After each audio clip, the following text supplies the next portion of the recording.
to health facilities, dispensaries, hospitals. Today, if you go to any dispensary, they will tell you how much money they have received from CHA. Something that has never happened in previous administrations. The governor,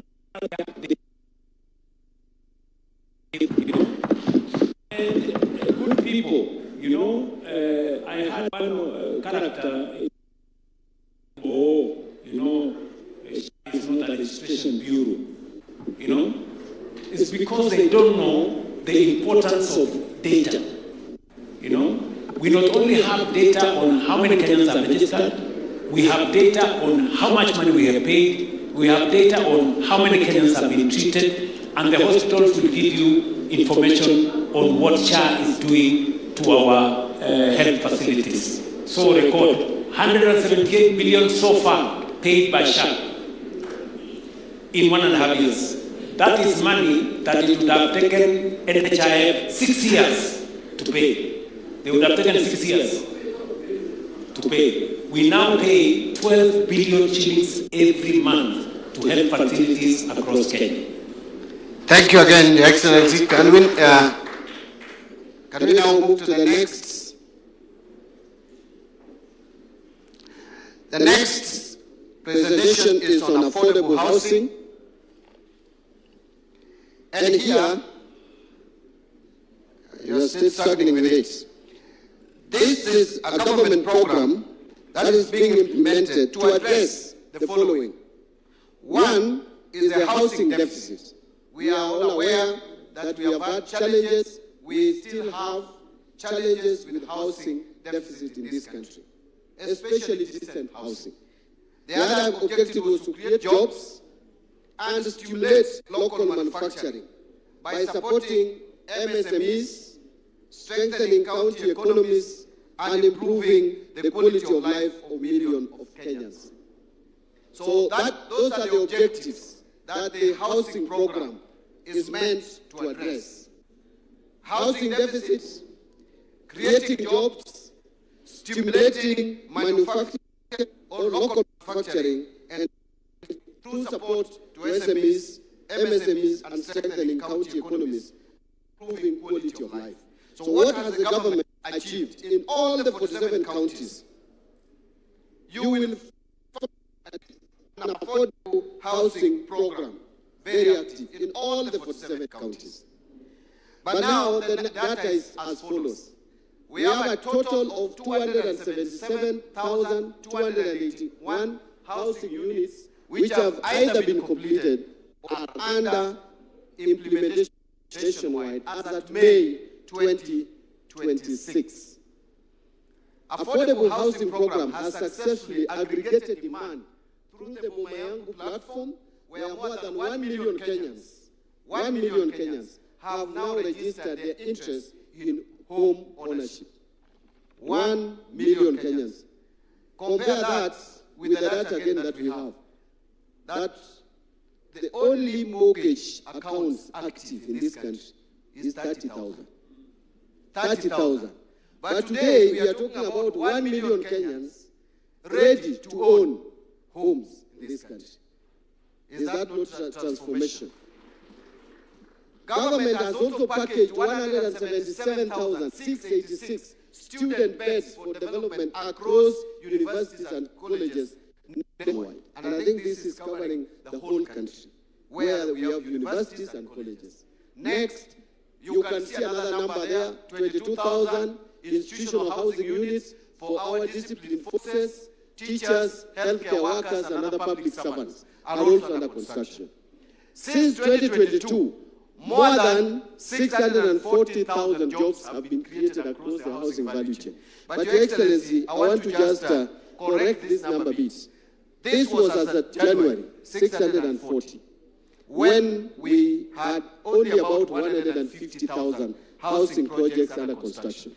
With the current number, we are estimating, and this is in consultation with the housing department, we are estimating about 1.1 million jobs having been created in this sector from various value chain, through construction activities, through professional services, manufacturing, logistics, and supporting industries. And if you look, I wish I had more time to explain what we have seen in the manufacturing sector, which was growing at almost a negative, now has picked up at 4.6%. And the same with the housing sector, construction sector.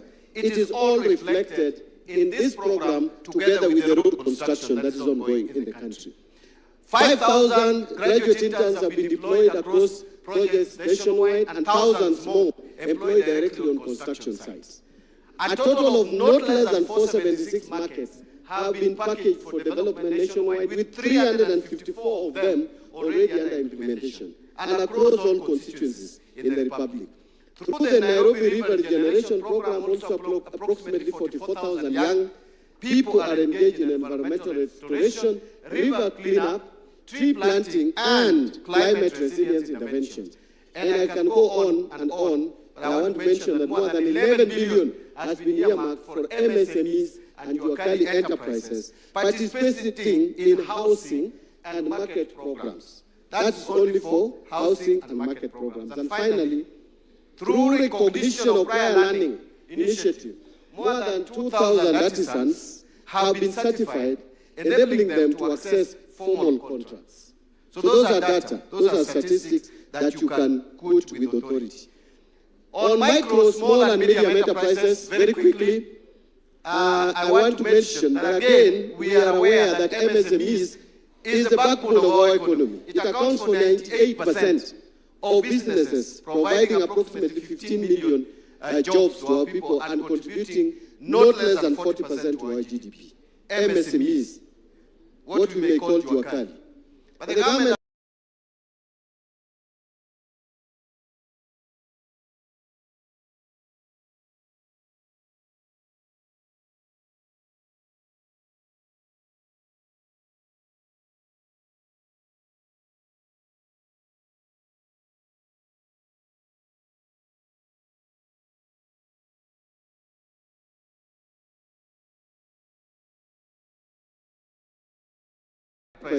and young people at the base of the economy. So when you are asked, what is the government doing for the infrastructure?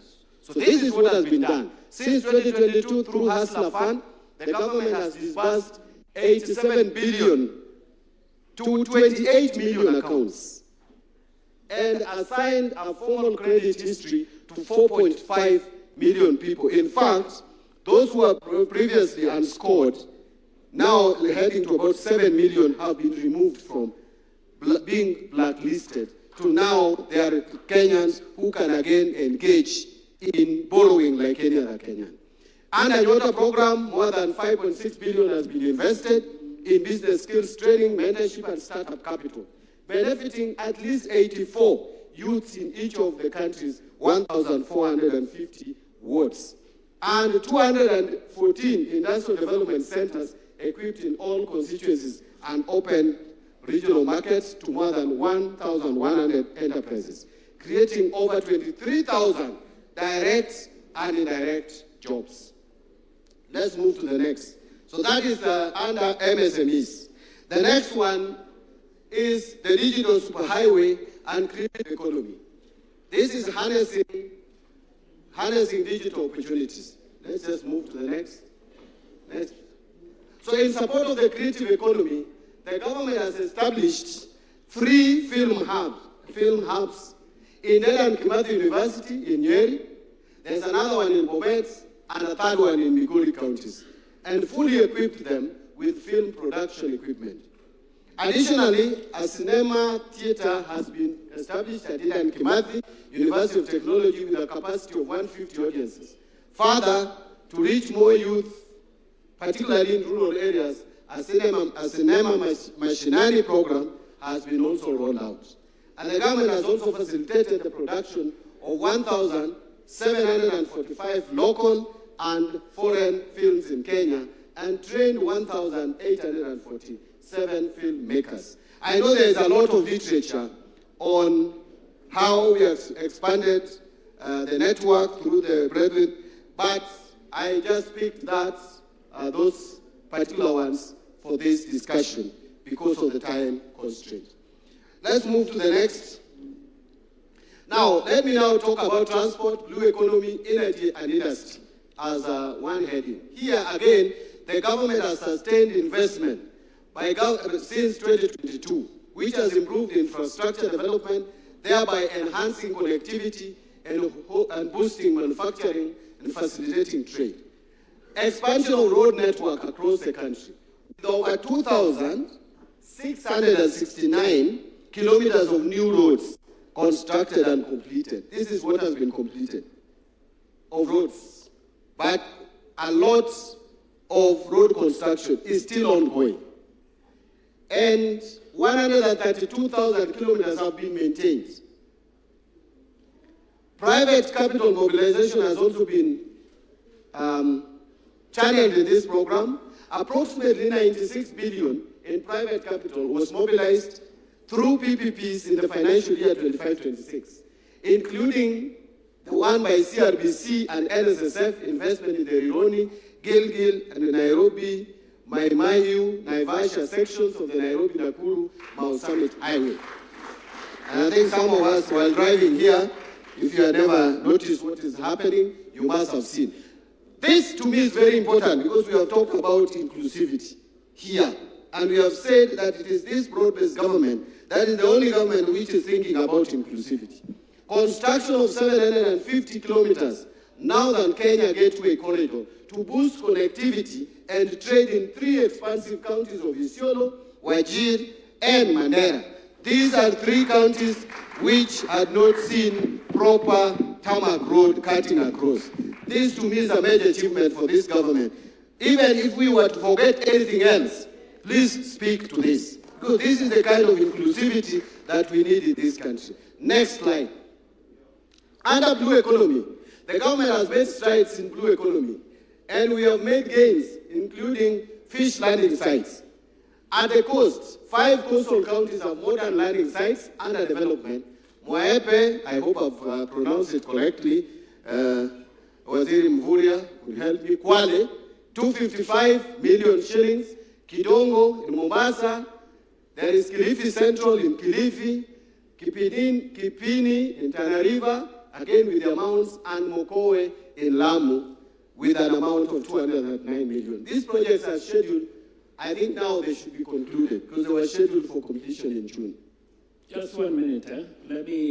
Let's go back to that roads place. Go back to roads. The roads agenda, friends. I think we have 4 issues that we have done on the roads agenda. Number 1, all of us here know that when we came into office, all the roads were stalled. Is that correct? We used innovative means to unlock the many kilometers of roads that are stalled. Today, all the roads that were stalled, there is at least in 90% of the places, the roads are continuing, correct? That's number 1. Number 2, we have undertaken some of the major infrastructure programs around transport. When we came into office in 2022, the Kenol-Maroa dual carriageway was 30% done. Is that correct? Today, it is 95, 98% done, all the way to Nyeri. Number 2, the Great Northern Road from Isiolo to Mandera is under construction. We should claim credit for it. No other administration has put 100 billion to do that road, right? Number 3, we now have the road from Rironi to Mount Summit, and already, even as that road is going on, we are already in discussion on the extension from Mount Summit to Malaba, both through Eldoret and through Kericho Kisumu. That Kericho Kisumu Busia, then So that road is on course. This one is under construction. We have made a commitment that by June next year, we will be in Mau Summit, and then as we launch that road, we will also launch the beginning of the construction of the other one, all the way to Malaba. And then number 4, the SGR that was stranded somewhere near where we are now, here in Narok. Yeah? All of you now know that construction has begun. Going through Bomet, Kisii, Kisumu, Bungoma, all the way to Malaba. All right? That is some of the signature transport programs that we have done under this administration. And we should be very, very proud of it. Not to mention, the people in the coast know the road from Lamu to Ijara, coming again all the way to Isiolo. That road, when we came into office, it had been contracted to be a Maram road. We came and changed. Now, 250 kilometers of it has been done under tarmac. And we are continuing and we will complete that road. So, again, the reason why some of us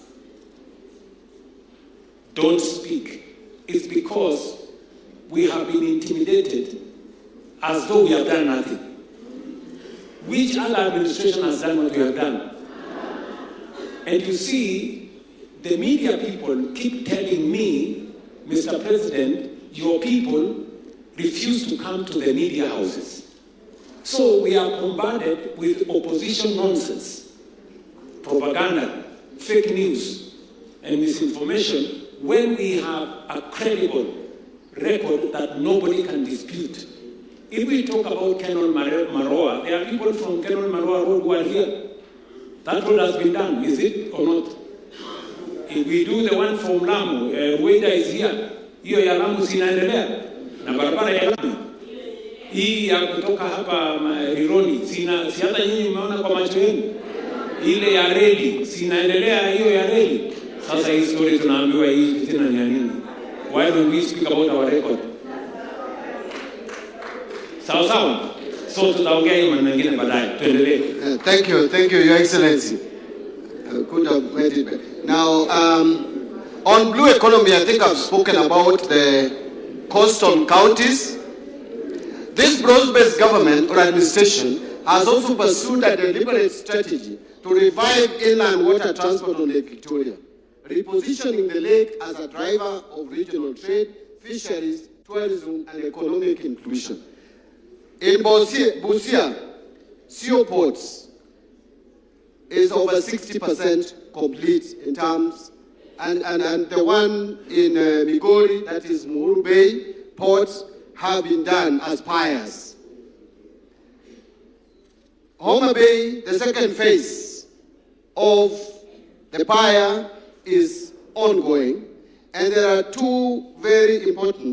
three actually. There is Usenge Beach, and there is the Sena Islands, the Sena one in Mfangano, and Rusinga, with an allocation of 500 million each to do and improve the lake transport from Busia all the way to Migori.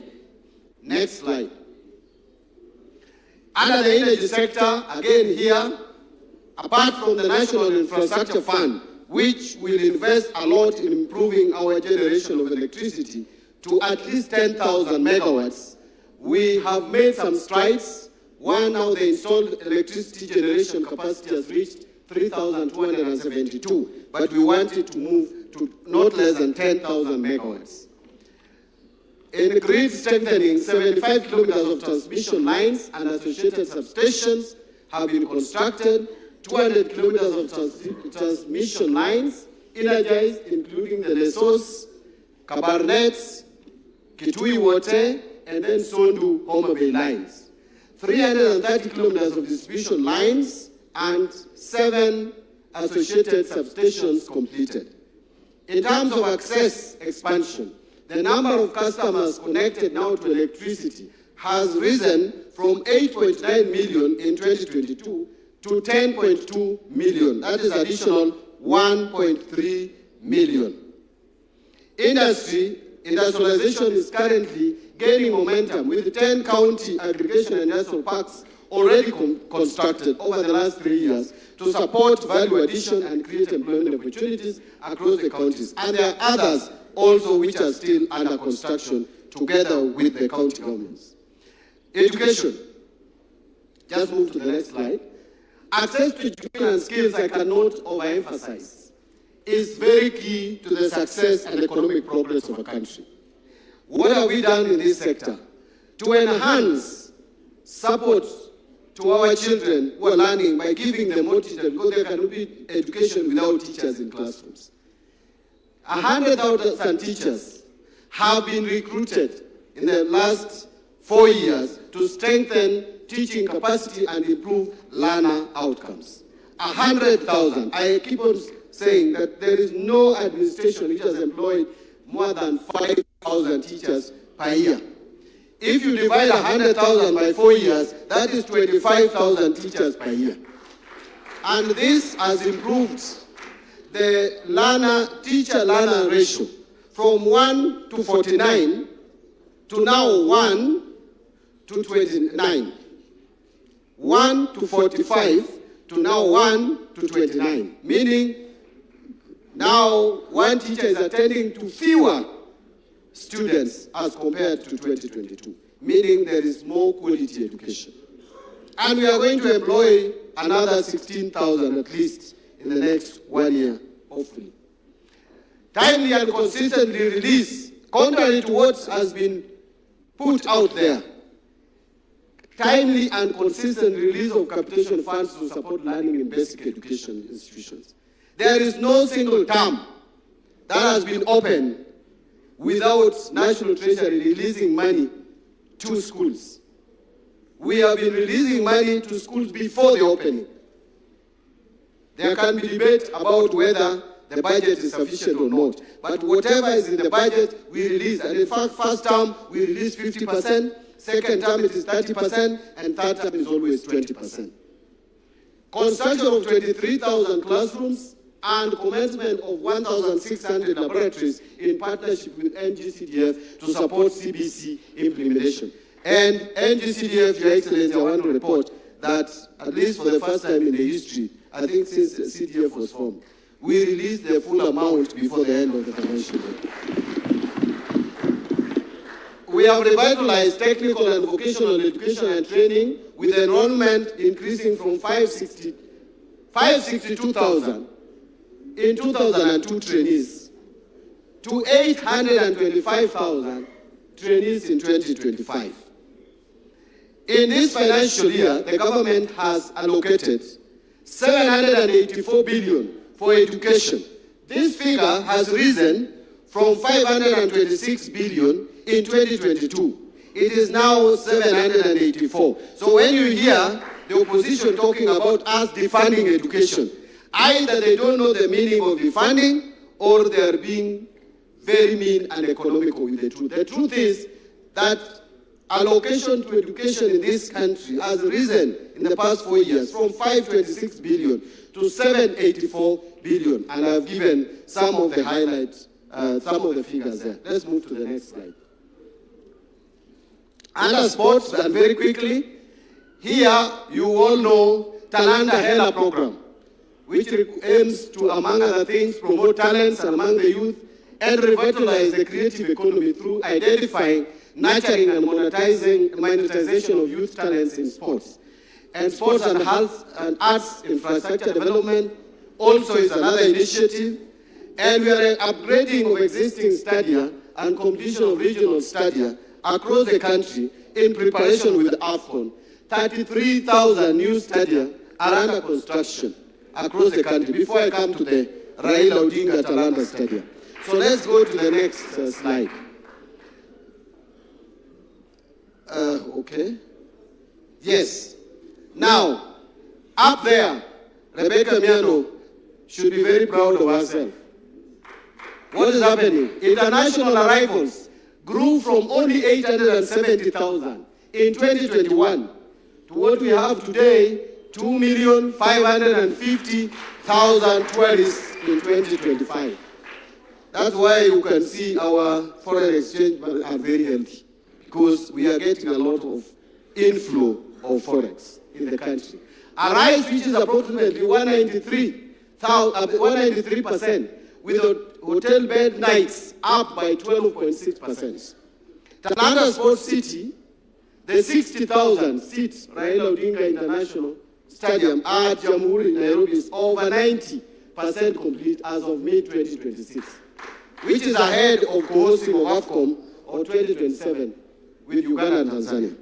Stadia and culture, rehabilitation of Moi International Sports Center Kasarani, which is 48,000 capacity, is going on, and Nyayo National Stadium plus AFCON training venues upgrades is going on. I mentioned about over 33 stadia being constructed across the country, something that has never happened in this country. When, I think it was the Jubilee government, when they were campaigning and they talked of having a stadium in every county, I was like, are they mad, you know? I could not see how that would happen. And by the way, Jubilee never implemented that. So I thought I was vindicated. Only to see that it is possible. Now, if you have done 33, what can stop us from doing another 14? So it is achievable. But let me talk also, Bomas of Kenya is expanding. I think you can see what is happening at the Bomas of Kenya. Since independence, we have KICC as the only conference facility, something that has been overtaken by events. Now we are going to have a state-of-the-art and international conference facility. Let's move to the next one.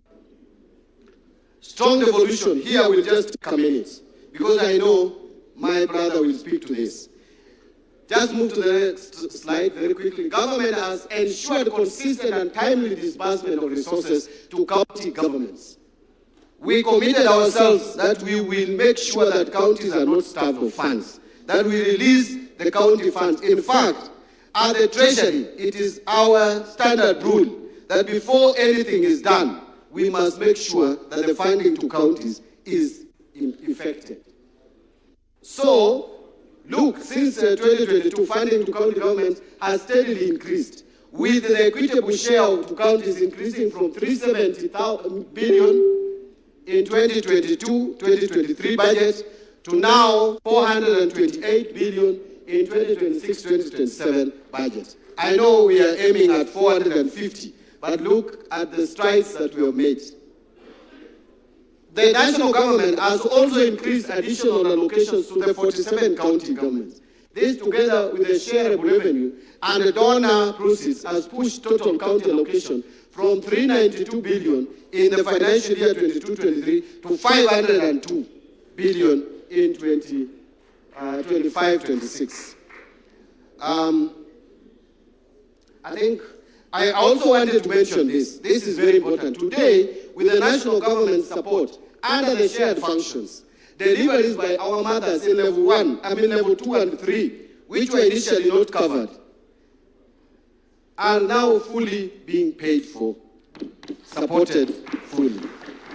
You'll allow me, because I'm getting into even a more juicy part. If you could just give me another 3 minutes, I go to the next topic, which is the public debts. That is something, Senator Mazayo, that I cannot go without talking about. Because now all this I've been speaking for my colleagues. Now I should speak for myself and my ministry. Public debt reforms. Ladies and gentlemen, look at where we were. In fact, this is what I want to talk about. The danger Kenya was in 2022-23. That's the baseline. The danger we were in. I said we were on a cliff. One mistake, we were going to tip. That is why IMF classified Kenya among among 5 other nations in the continent, which were going to default. It was not about if, it was about when. All the 5 have defaulted. It's only Kenya which survived. And you see, This is where we were. I've just presented to you where we were in 2022, 2023. The debt to GDP ratio was at 72%. If the government was to borrow 91-day treasury bill, the government was paying 16%. This even went up at one point because of the up to 18. Our exchange rate at this time, which went up even up to 160, was 156 to the dollar. At this time, we had a Eurobond default risk, real, $2 billion, which was to be paid as a bullet payment in the month of June 2024. Up to this time, the government had no strategy on how this was going to be paid. That is why there was panic. The investors lost confidence in Kenya. The yield on our bonds shot up. In fact, the shilling depreciated to 160. That is what we were talking about. Because of this panic, because of these possible defaults. And debt service to revenue ratio was at 60%, meaning every shilling we were collecting, 60 cents was going to debt service. And finally, this was the fiscal deficit, 8.8%. So what was the government's response? Go to the next slide. The government's response was this.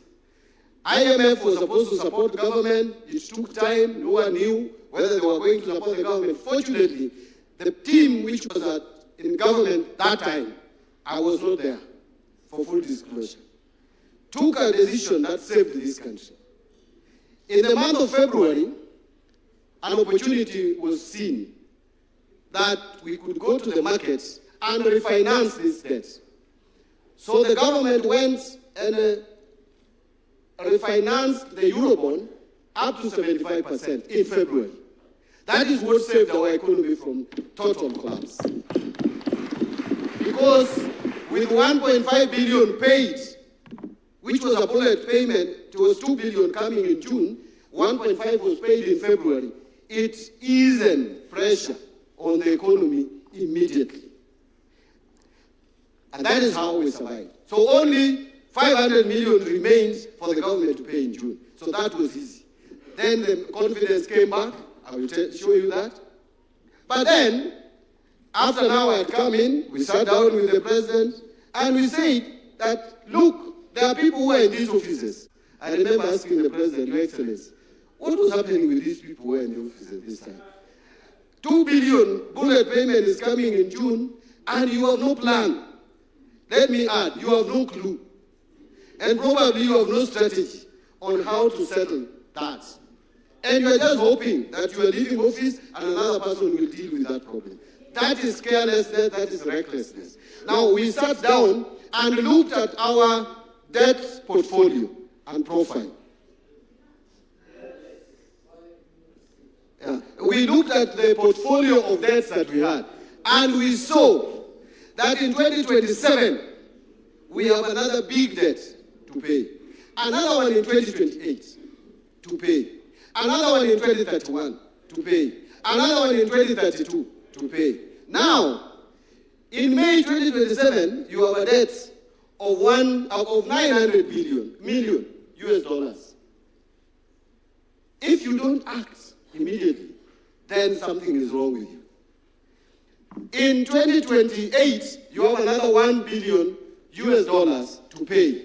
If you don't act, because it will just be a few months after election, you have a problem. And then I can go on and on. So what did we do? In March 2025, we decided to manage part of this debt of 900 million. We paid 579 million using what we call debt buyback. And so we have a balance of 320 million, which we continued further in October to reduce further by another 90 million US dollars.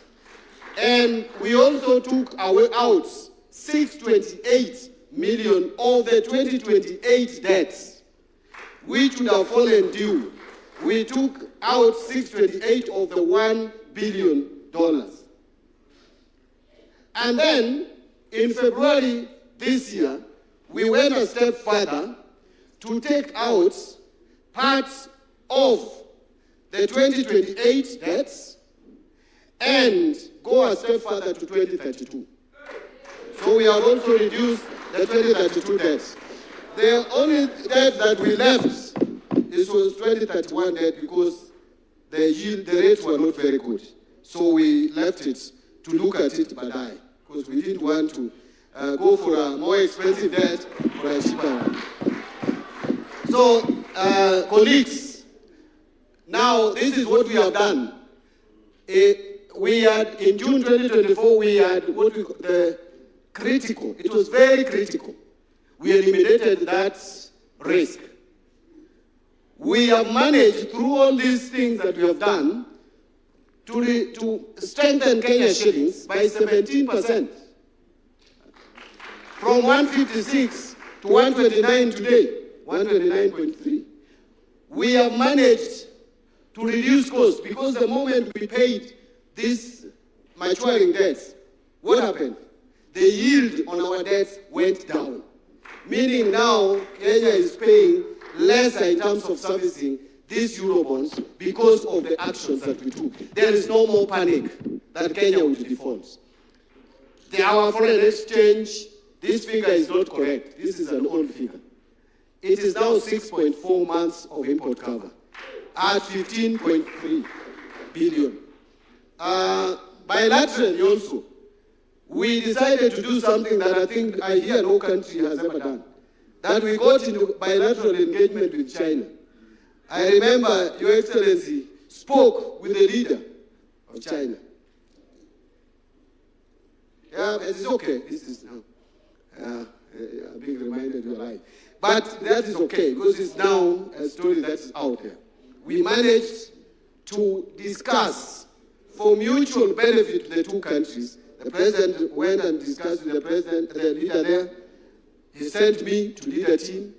We negotiated in a way that would not compromise or even lead to debt restructuring. So what did we do? We managed to get annual savings. Let me not go into the details because it will bore you. Every year we are saving $215 million on the SGR loans, the three of them that we took. Okay? Credit ratings. Our credit rating has moved. Moody's used to rate us at CAA1. They have upgraded us to B-. And that was January this year. No, they have upgraded us to B3, sorry. And then we have this B- has moved to B. This is S&P, that is Standard & Poor's. Stable economy. Now that is the rating that we have. Debt service to export, I told you, was at 60%. Now the debt service to exports has gone down from 29 to 13%. Meaning now, our debt as a numerator over denominator, which is exports, is smaller, almost less than half. We can comfortably now service our debt using our exports. Then, finally, look at these rates. 91-day T-bill, 16%. Now it is 8.79. Let's move to the next quickly. I think this is basically a repeat of what I've said. Go to the next. Again, go to the next. No, but go back there. Just one comment. On the reforms that we have carried out, there is what we call treasury single accounts. Some of us have heard about it, but they don't know what it is. What this means is we had accounts scattered all over in commercial banks without government having visibility. National Treasury not even knowing how much we have. Presently, now we can see our balances. And I will tell you, Your Excellency, that it has led to this. Look at how much we used to pay central bank. Because we used to take overdraft from central bank on shortfalls to service maybe some loans which are falling due quickly. And in this year, 23-24, we even paid 9.6 billion. This is interest on overdrafts that we used to take. Today, it is 3 billion. But listen to this. July, Your Excellency, we have only paid 30 million. In July, 30 million. If we maintain that, it means we'll only pay 360 million shillings for the whole year as overdraft interest. Why? Because now we can see our balances which are lying idle elsewhere in all our accounts. So we don't have to borrow money, and yet we have money in other accounts. Let's move to the next one. Move to the next. Now, this is just a comparison. Debt to GDP ratio 72. Now it is 67. Wait, 68. John. Yes. Wait 1 minute. Sorry. Let's go back to that single treasury account. Let's go back to treasury single account. You know, friends, the issue of treasury single account is a very big and transformational step that we took. Many administrations tried to do this single treasury account, and it was impossible. You know, since Kibaki, it was not possible to do it because there was money being made by people placing government money in different accounts. Now we say, and sometimes you go to the market to borrow money when you have your own money sitting in a bank. You know, it is very foolish. So what we did, we said, we must have visibility of all government money in every account. And before we go to the market to borrow, we use the money we have. If we have money here that is not being used now, it is for next month. We take that money, use it this month, we will find the money for next month. So that, and I must congratulate our good people at Treasury for taking that very bold step. Today, look, in 2023-2024, because we didn't have Treasury single account, we paid 9.6 billion on interest. That has come down to this year, 2026, 3 billion. And he's now telling you, for July, we paid 30 million. Because now the thing is being seamless. This is part of the reforms that nobody will tell you about. Because we are not seeing it ourselves. We must say it loudly, you know, so that people know we have transformed the economy of the country. Whatever numbers you see here have not happened by accident. It is because of the reforms that we have carried out in that space. Treasury single account is one big step that we have. So we are being told some other character is saying, because he doesn't know, he says, oh, I'm going to come and do treasury single account. Hana habari kwamba it is already done. Thank you, Your Excellency. I know, thank you, Your Excellency. Now, this one is just a comparison. All the things that I talked about, debt to GDP ratio has improved, you can see. 91-day treasury bill rates gone down. Debt service to export, that is 2022 to 2026. I have explained all this, so we can move to the next. Then just move to the next. I think I've spoken to all this. So, in summary, this is what we have done in terms of liability management. We have reduced refinancing risk. We have reduced refinancing risk, which was real, and you saw it. We have improved our debt profile. Fortunately, even the report from IMF that was given to World Bank, which unlocked our DPO, had a positive picture about our debt sustainability. Market confidence signal. This we have also achieved. And by the way, what we did was to convert most bullet maturities into amortizing bonds. Let me just explain it in a second. Most of our Eurobond were bullet payment. Bullet means you pay it once. It was coming and you pay it once. What we have done is to change most of them to amortized bonds, that you pay them in bits over a period of time. And most of them, so if you look at our curve, if I had time, you can see it has been smoothened. It was having spikes, very long bars. Near-term cost, again against long-term, you can move to the next. I think I've explained that. Now, this has led to stable and business friendly macroeconomic environment. Let's just go to that. I don't want to bore you with the 5% GDP growth. This one you know. Move to the next. Our forex reserves, this is what I was speaking to. 6.4 months, it's not even 6.3. 6.4 months of import cover, which is way above the 3 months, which is the threshold. We are at 6.4. That is why we don't have much shocks, even regardless of what is happening in the global economy. Savings, this I need to speak to. Savings have risen from 1.5 trillion in 2022 to 2.85 trillion by June 2026 in this country. Total savings. Total savings. But His Excellency spoke about NSSF savings. It is now at 700 billion. From what in 2022? 285. The figure that HE talks about was 320, but that was 2023. 2022, it was at 285 billion. Look, NSSF has increased their savings. Now what do they have? 285 to 700. The savings has helped us in supporting the Nairobi Securities Exchange. The Nairobi Securities Exchange crossed the historic 4 trillion market capitalization mark for the first time in history on August 4th of 2026, closing at approximately 4.01 trillion, now making it one of the best performing stock exchanges in the world, globally, not even in Africa, in the world. In fact, in 2024, we became the best in Africa. You can move on. I think I've explained all this. Inflation, let me speak to inflation. Inflation has stayed relatively within the 7.5 to 2.5 plus, to 5, which is 2.5 up or 2.5 down.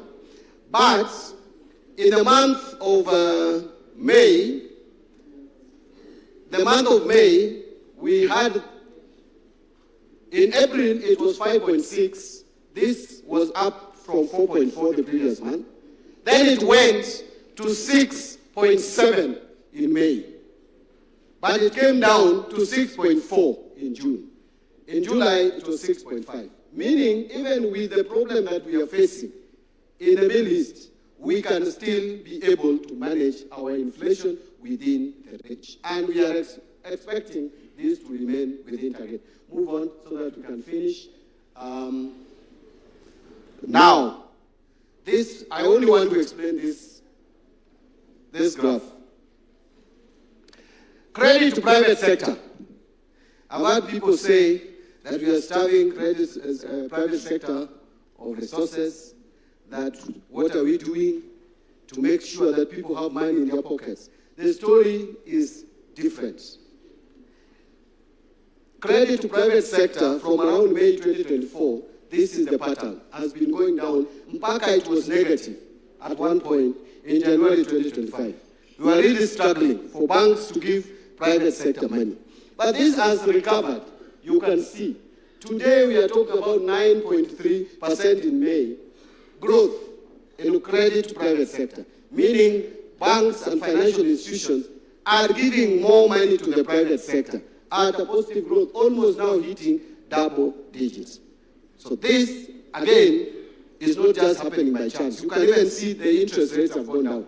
And this I will not say here, but what National Infrastructure Fund has also done, we may end up with more credits at double digits to the private sector because there will be liquidity in the market. Let's move and we conclude. Yeah, so this is just more explanation on the same. Move on. I think we have explained basically this because of the time. Let's move on. In the interest of time, where have you come back? Go on to the next slide. The next. Of course, our exchange rate, I not overemphasize that one. I've explained. I've explained Nairobi Securities Exchange, but let me just repeat it. That Kenya's capital markets have crossed 4 trillion in market capitalization for the first time in the history of this country by August 4th, 2026. Total listed company value has also grown by more than 1 trillion since January this year alone. And this is clearly demonstrating investor confidence. From one of the world's weakest markets from 2023, before 2023, today we became Africa's best performing exchange in 2024 and the second best in 2025. Move on. Of course, that is talking about the capital markets. The IPO that we issued. Now, move to the next, yes, this one. FDI inflows. This is what can show you and demonstrate the investor confidence. Foreign direct inflows of USD 3.2 billion in 2025, the highest ever recorded, 38% growth from 2.3 billion in 2024. This is not our own data, it is UNCTAD World Investment Report of 2026. FDI has doubled in 3 years, from US dollars 1.6 billion in 2022 to 3.2 billion to 2025. Kenya has now been ranked among Africa's top 5 FDI destinations. So when people talk of businesses are fleeing away, where is the data? The data is that we are now among the top attractive investment destinations. In fact, in terms of attractiveness, Kenya was ranked the best in Africa. In terms of attractiveness, number 56 in the world. But you can see FDI inflow, you can only talk about Kenya, together with Nigeria, which has also been attracting some inflows, Ethiopia, Uganda, and I think Egypt. Yeah, I don't see where Egypt, Egypt is here.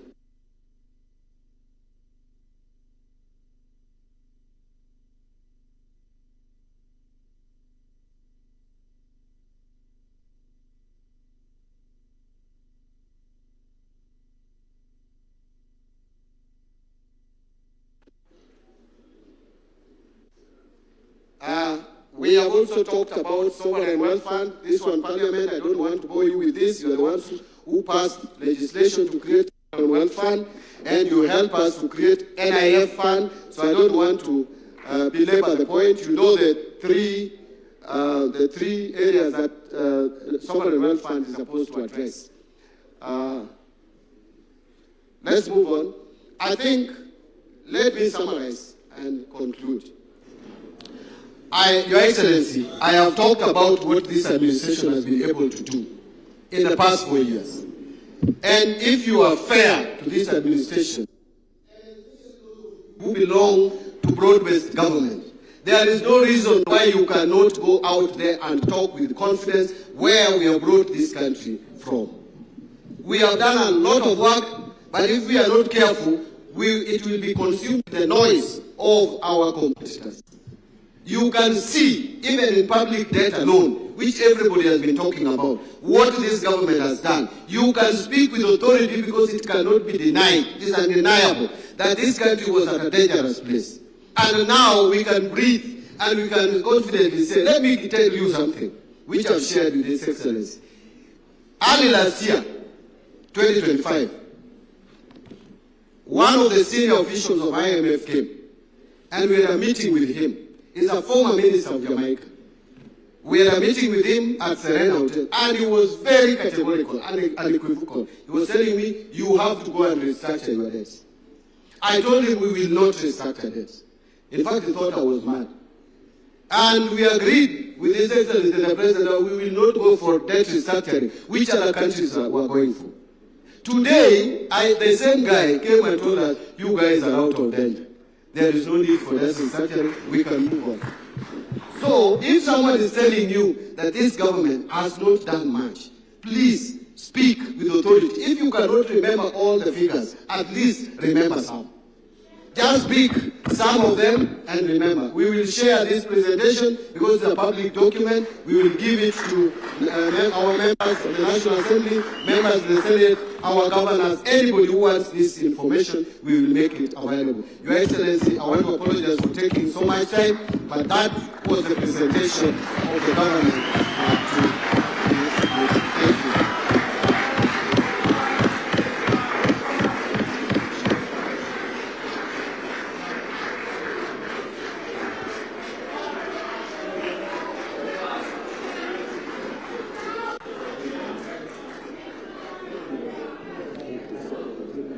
Asante sana ndugu yetu waziri wa fedha na mipango ya uchumi, ndugu yetu John Mbadi. Nafikiri ndio sababu baba alikuchagua kutoka katika ODM ili uende usaidie, na umethibitisha wakilishi huo. Waheshimiwa, nataka kuambia kwamba ikiwa unataka kupata vile vyote ambavyo Mbadi ameongea hapa kwa taarifa, unaweza kuichukua baada ya mkutano umalizika. Hiyo taarifa hiyo iko tayari, utapitia huko nyuma, utachukua hiyo yote aliyoongea hapa, ili kwa sababu uweze kuisoma na kujua zaidi. Nataka kuchukua nafasi hii vile vile kumuita ndugu yangu mwenyekiti wa COG ambaye pia ni gavana wa Wajir. Karibu sana Ahmed.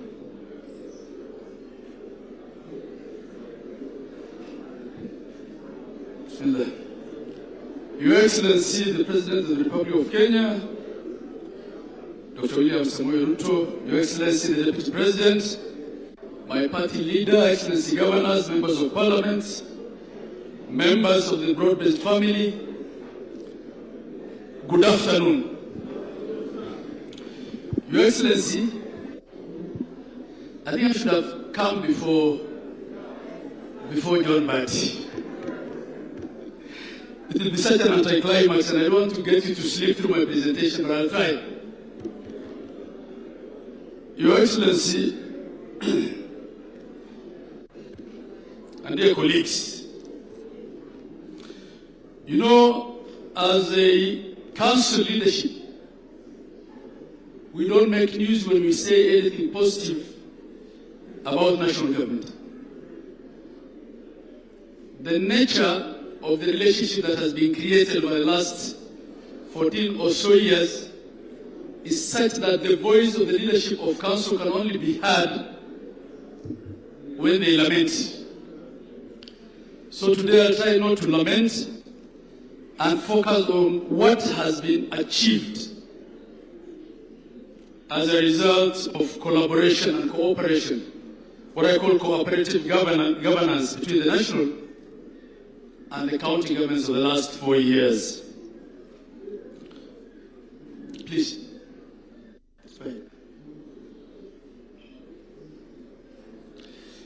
Your Excellency, the greatest achievement of the last 4 years has not been what either level of government has accomplished independently, but what we have been able to achieve together.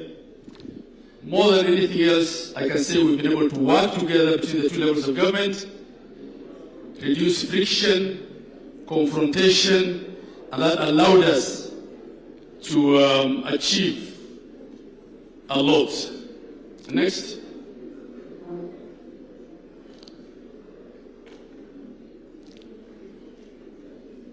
Your Excellency, this year marks 16 years since the promulgation of the Constitution, and about 13.5 years since devolution was actually institutionalized through the formation of county governments.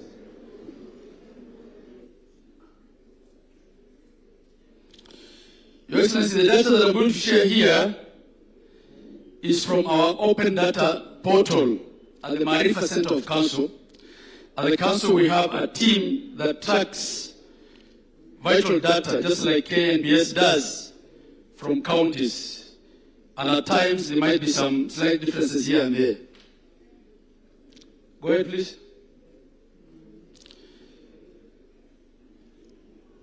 It's in the area of health that this collaboration between counties and the national government is best evidenced. In 2023, we signed an IPA, an intergovernmental partnership agreement with the national government.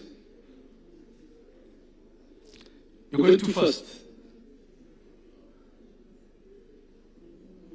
the slide with the 100,000. Yeah, there. To set up the community health workers program. Before then, they used to be called community health volunteers. Under this arrangement, we agreed to do a 50-50 co-funding between the national and county governments for CHPs to give them stipends of 5,000 shillings a month and to kit them. So the figure that we see there, the 100,000, is the numbers that were given kits, but the actual figure employed, I think, was in the region of 107,000.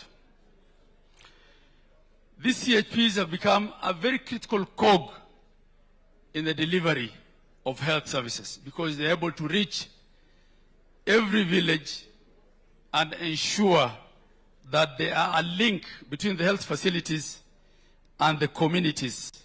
They've become very integral to our outreach programs in health. Your Excellency, the next thing is the establishment and operationalization of SHA with all its segments. I know the figure that was quoted before me here was on 228 primary care networks. But according to the data we have, we actually have 277 established and PCNs across the country. What this does is that it has created stronger linkages between communities, primary healthcare facilities, referral services, providing thereby a more integrated platform for delivering healthcare closer to the citizens.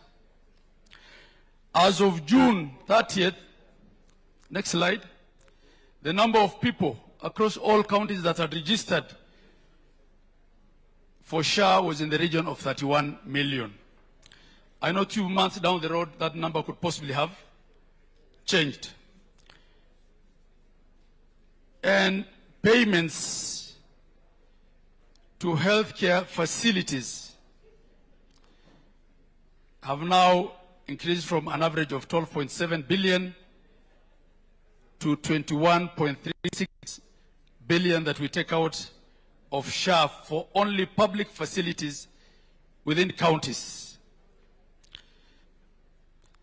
Your Excellency,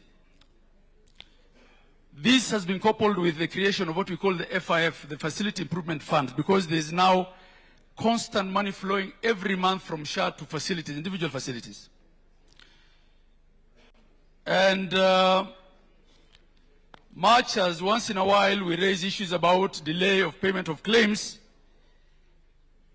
actually we're dealing with a positive challenge in our facilities, in that the facilities now have money. They think it's their personal money. The facility in charge at times will even tell the CEC, the Minister for Health, this is my money. And we have counties that have built entire wings of hospitals, such as Homa Bay, I know, out of FIF money. So this is a very good thing, because going forward, every facility in every corner of a county is assured of money, regardless of who the governor is. Your Excellency, they usually say the proof of the pudding is in the eating.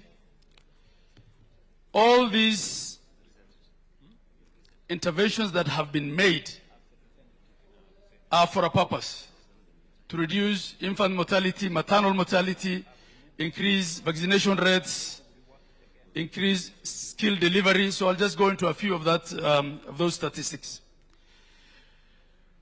We have, with the national government, come up with what is called maternal and perinatal death surveillance and response program, MPDSR. This is to actively and consciously monitor which mother is dying in childbirth and which child is being lost in delivery. And the numbers have yielded results and actually showing that in 2004-2005 fiscal year, there was 2,851 lives lost. That's the number of maternal deaths, compared to 2,656, showing a decrease of about 70%. These numbers, of course, need to come down further. One mother being lost, one child being lost is one too many. But you can see this trend of declining maternal deaths is as a result of the interventions being made in our healthcare systems, the reforms that we are collectively working together on. The number of licensed public facilities across the counties has also increased tremendously. And this data is available on the website, I guess, also of KPMDC. And this only speaks to public facilities. From 4,500 under NHIF to a total of 6,740, an increase of 2,240 now registered under SHA. The number of hospital beds established across counties now stands at 10,104. And this includes, of course, ICU and HDU beds. Next, still in the area of health, when this administration came into office, the medical and service equipment scheme, I think it was commonly referred to as MESS, and I remember Senate saying MESS is a mess, had just lapsed. So the equipment was near obsolete with respect to the useful life, and there was no capacity to fund new equipment by counties. And so the idea of National Equipment Services Program, NESP, was conceptualized by this administration. NESP is now delivering equipment across all the counties, and at least 28 out of the 47 counties have received a number of equipments, including CT scans and MRIs, biochemistry machines, laparoscopic towers, and these are today available in nearly all the level 4 and level 5 hospitals, and for the blood and biochemistry machines even in level 2 and level 3 hospitals.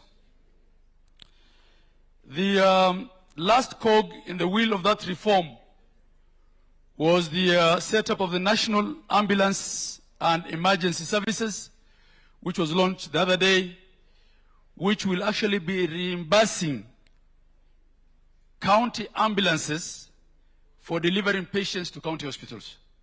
So the question of asking patients rather, to pay for fuel of ambulances or charging them for ambulance service will now be a thing of the past.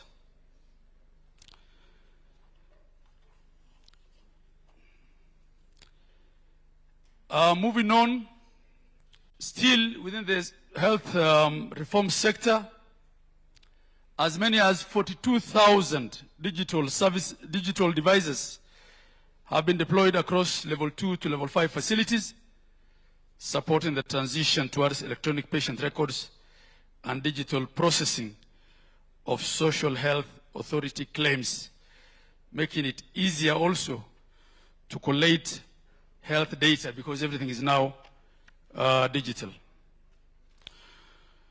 So, Your Excellency, I think the one area where this collaboration in the last 4 years has really proved very advantageous to the counties and has really improved services to the common man is indeed in the area of health.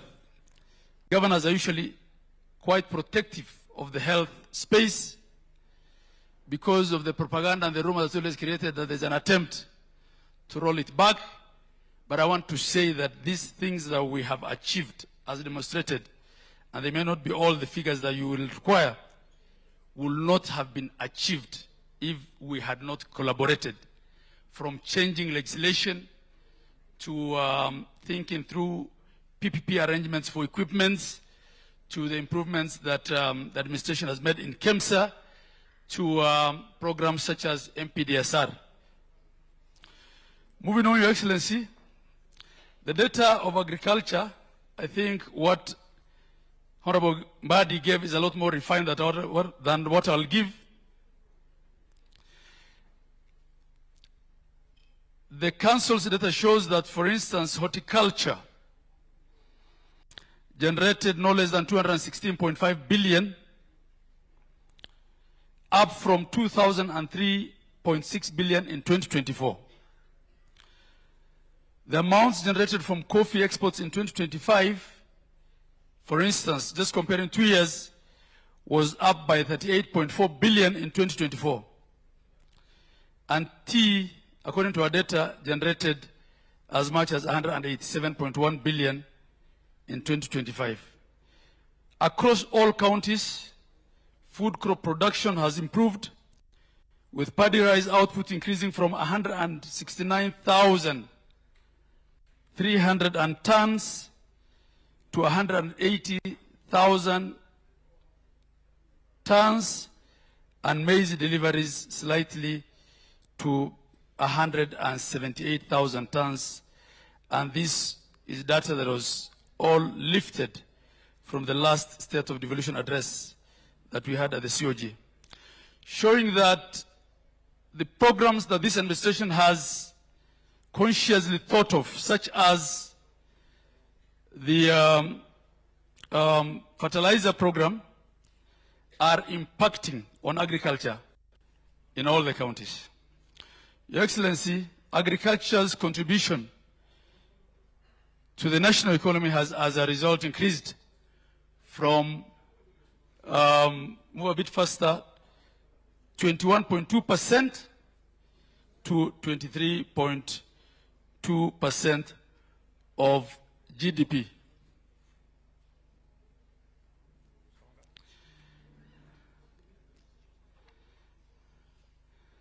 And there are many programs that we run with the national government with respect to agriculture. These programs include, among others, the Food Security Resilience Program in the ASALs and the National Agricultural Value Chain Development in the more arable areas. Agriculture continues to demonstrate the transformative impact of this cooperative governance, and it's having an impact on our economy. Your Excellency, the CS also spoke to the issue of the fertilizer program. It is indeed having an impact, and county governments have expanded the agricultural network extension of services, irrigation development, livestock and market support to take advantage of the support that the national government is giving. With respect to fertilizer procurement, what the counties are reporting is 272,816 bags procured, reaching no less than 305,000 farmers. Both the national and county governments continue to provide certified seeds and seedlings. I remember C.S. Mbadi was asked about livestock, and he said that the milk data that he has speaks to livestock. I just want to add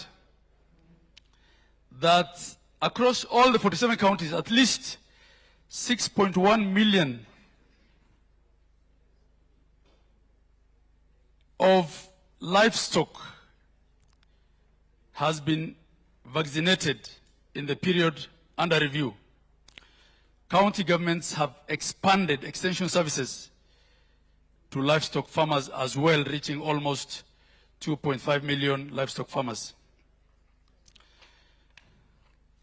Moving a bit faster. In the area of trade and industry,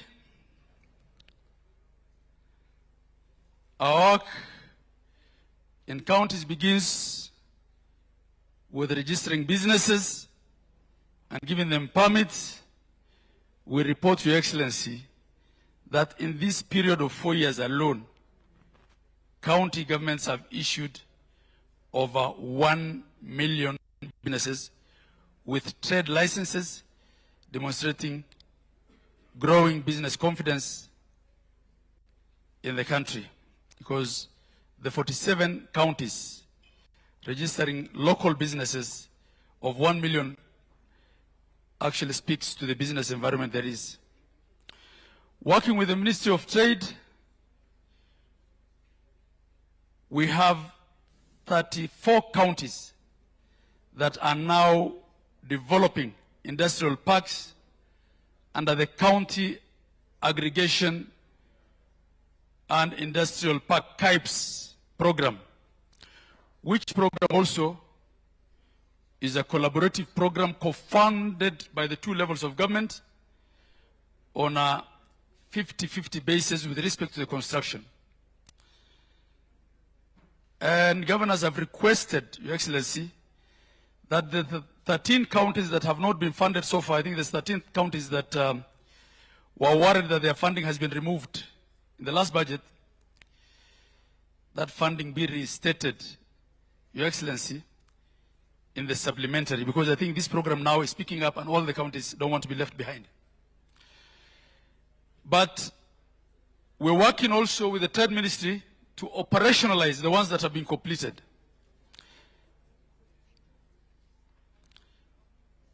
And this program, Your Excellency, is probably the biggest investment in cottage industries since independence.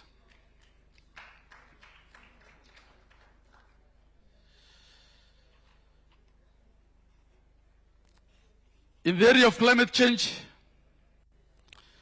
the collaboration between the county governments and the national government is also bearing fruit.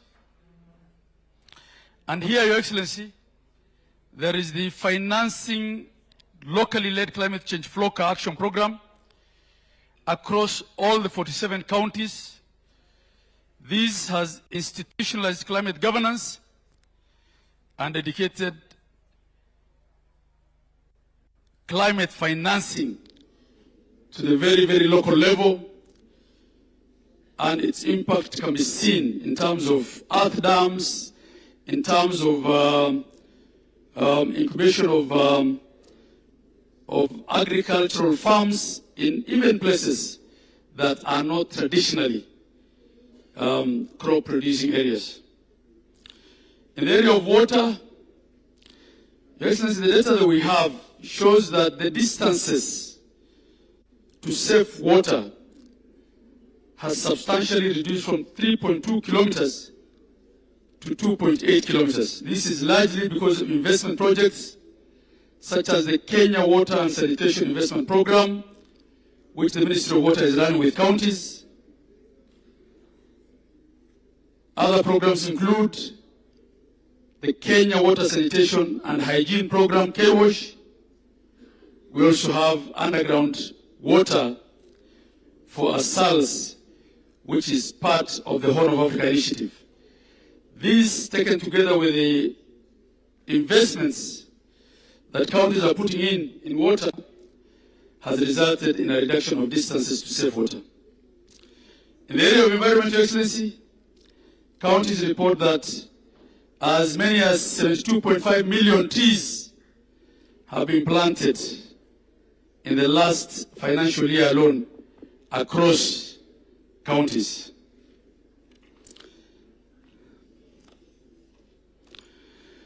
Excellency,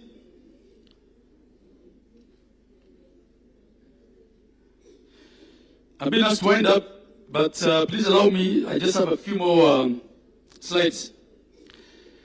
The most contentious engagement we usually have, Your Excellency, between counties and national government is during the DORA process, which is counties always asking for more money. Equitable share has increased by more than 45 billion shillings in the last 4 years, and I think that was also demonstrated by CS Mbadi. Counties' own source revenue has also tripled, because the more counties get, the more they're also able to generate their own source revenue. But Your Excellency, more than the increase, I think the engagement has also become a lot more mature. Because this engagement usually begins at IPEC. And I remember, and I think my predecessor, Anne Waiguru, is probably in the room. Anne, I can see you there. Your Excellency, there's a time when during IPEC days, Anne will call me at 7:30 to call in sick. Because she was avoiding to engage with the chair of IPEC then. Now we have no attendance problems at IPEC. We're always there, and all governors are told. Because we have mature discussions under the chairmanship of His Excellency the Deputy President. Your Excellency, moving on to the general area of intergovernmental relations,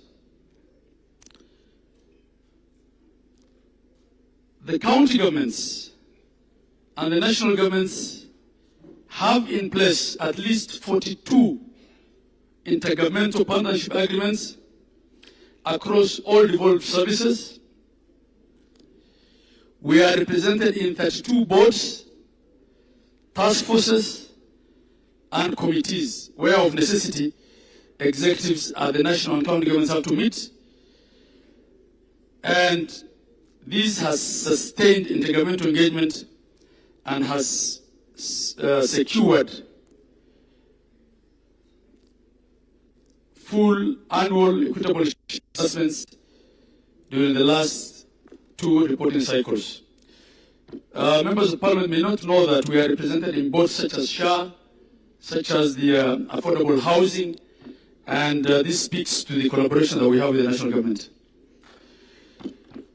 Your Excellency, in the area of urban infrastructure and development, at least 200, please move on, at least 202 kilometers of roads have been constructed within 59 municipalities. This is under programs such as Kenya Urban Support Program, KUSU, and Kenya Informal Sector Program. There has been development of at least 171 kilometers of non-motorized transport infrastructure, provision of 5,250 parking spaces for both private and public transport, construction of 192 kilometers of stormwater drains to mitigate flooding, establishment of 31 kilometers of sewer lines to improve sanitation, creation of 12 recreational facilities, development of at least 12 fire stations in different municipalities, 16 retail markets constructed by counties, 4,533 street lights installed with an additional 81-meter high-mast lighting. This is in addition to all the markets and all the street lighting programs that have been undertaken by the affordable housing program in counties. And needless to say, Your Excellency, in many of our counties today, the biggest housing estates that are visible are indeed the affordable housing program houses. In the area of roads, we continue to partner with Kura in many of our sub-counties today. We're seeing tarmac road for the first time in many, many places. In fact, nearly all the constituency headquarters today can boast of some kilometers of tarmac. And for counties, we have at least 185,000 kilometers of roads that's maintained by the county governments. These are vital to link farmers to markets, children to schools, patients to health facilities.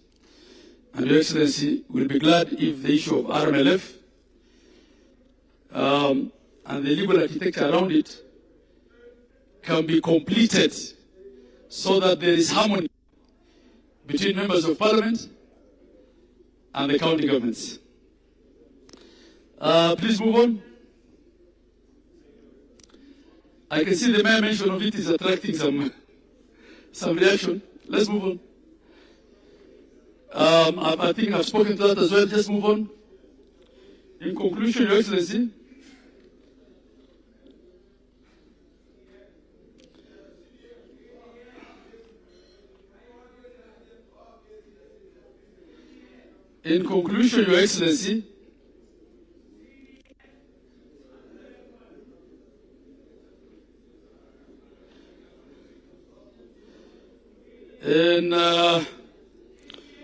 Your Excellency, in conclusion, I want to say this.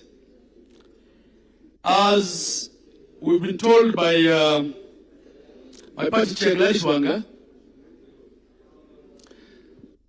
down to 2027 has begun today.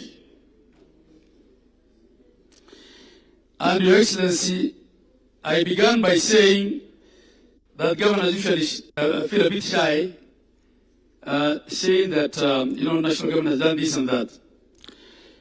But I've also said before that as a council, we're not the official opposition. In any case, the official opposition today is ODM, and they're here with us. I think for this 1 year as governors, to be fair, that